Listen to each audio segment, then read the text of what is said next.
खूप दिवसापासून कुरमुरे घरी पडून होते, तर यापासून आज मस्त असा नाश्ता बनवला।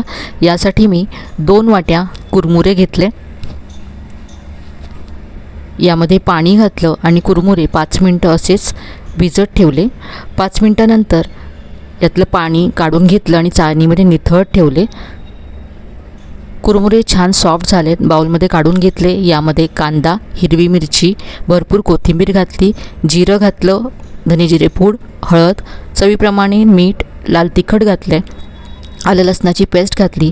सगळं छान मिक्स करून घेतलं। बाइंडिंगसाठी 2 चमचे बेसन घातले आणि 2 चमचे तांदळाचं पीठ घातलं। सगळं छान मिक्स करून घेतलं। 1 ते 2 चमचे पाणी घालून याचा गोळा मळून घेतला। याचे असे वडे तयार केले आणि हे वडे छान क्रिस्पी कुरकुरीत होईपर्यंत शॅलो फ्राय करून घेतले। कमी तेलामध्ये झटपट मस्त असा टेस्टी नाश्ता तयार झाला आहे।